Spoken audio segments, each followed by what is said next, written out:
de volta com o Jornal Rio Doce com a presença do professor e doutor Fúvio Cupolillo, que vai falar um pouco, continuar a falar sobre o histórico da estação chuvosa de Valadares e também da região.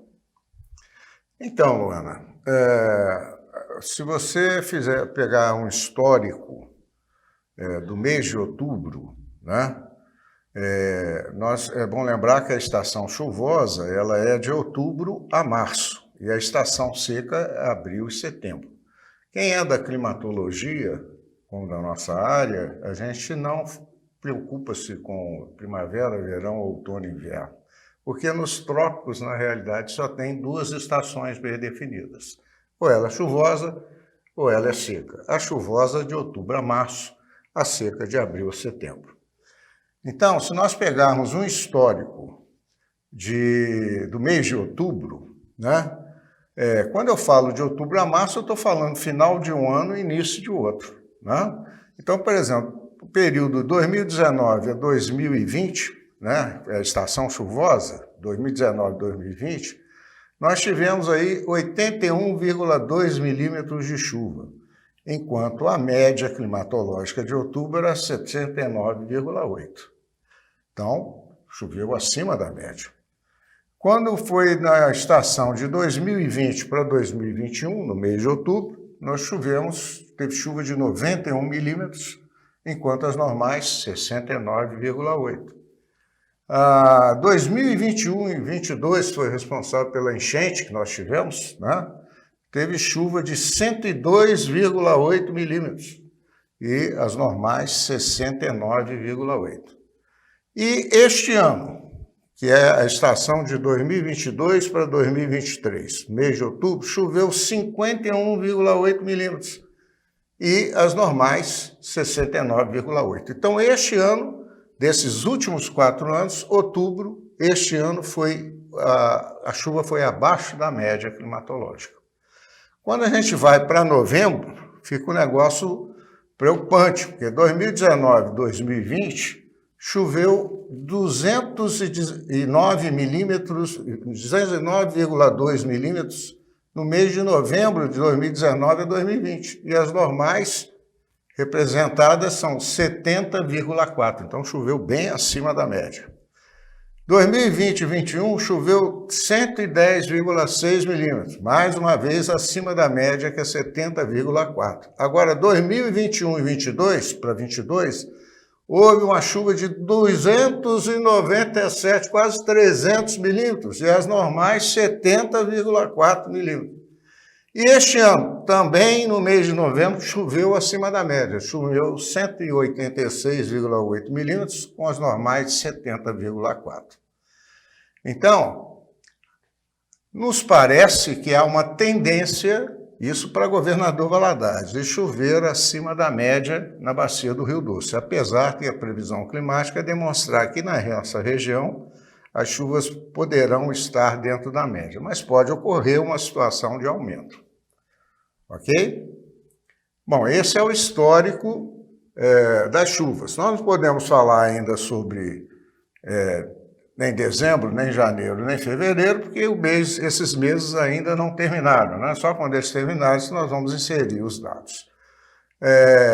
Se nós olharmos um outro slide, nós vamos ver, por exemplo, que com relação às precipitações ocorridas em outubro e novembro de 2022, enquanto nas cidades de Caratinga, de Timóteo, de Governador Valadares, de Guanhães, de Aimorés, de Teófilo Otoni, Almenara e Salinas.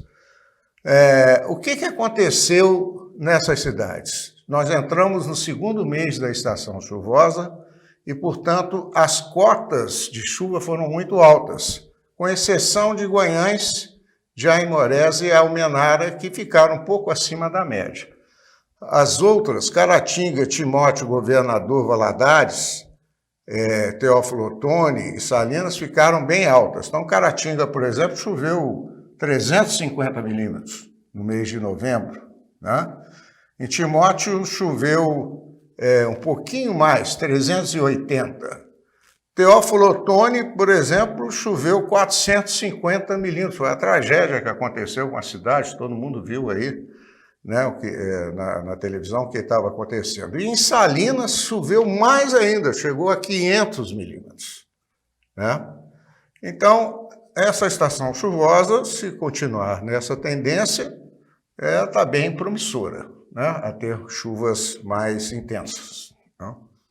Mas o que é que provoca essas chuvas intensas na nossa região? Então, quando você passa para um outro slide, por exemplo, você vai ver situações em que você tem um corredor de umidade atravessando do noroeste da Amazônia até a nossa região sudeste. Né? Parte é uma frente fria que está passando na nossa região em que ela se acopla a um outro mecanismo atmosférico na Amazônia que a gente chama de alta da Bolívia. Então, quando esses dois mecanismos se acoplam, forma uma banda de nebulosidade que, se passar de 3 dias, nós chamamos isso de zona de convergência da América do Sul ou zona de convergência do Atlântico Sul.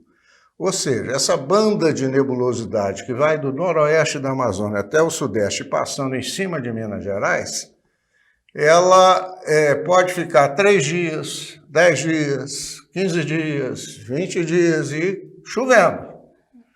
E aí, depois de 5 dias, já começa a ter problema de deslizamento de terra nas estradas. Depois de 10 dias, começa a ter enchente. Depois de 15 dias, donas de casa estão reclamando porque a roupa está no varal e não consegue secar. E aí vai só piorando. Vai só piorando. Então, quando a gente mostra um outro slide para as pessoas verem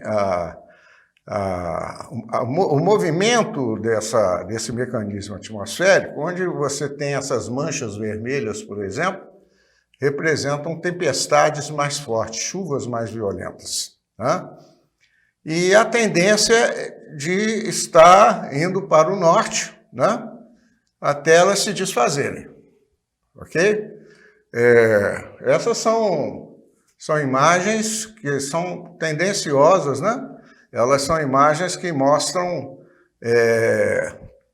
praticamente o que ocorreu ontem, né, para hoje. Tá bom? Certo. Fulvio, muito obrigada por ter vindo, por ter explicado para a gente a diferença, né, de previsão climática e previsão do tempo e por ter falado, né, como que foi o histórico da estação chuvosa e as previsões para este mês. Ok. Muito obrigado, é um prazer estar aqui e pode contar com o Instituto Federal, que nós estamos aí para somar junto com a comunidade. Muito obrigada. Nada. O Doce vai ficando por aqui. Uma boa noite para você e até mais.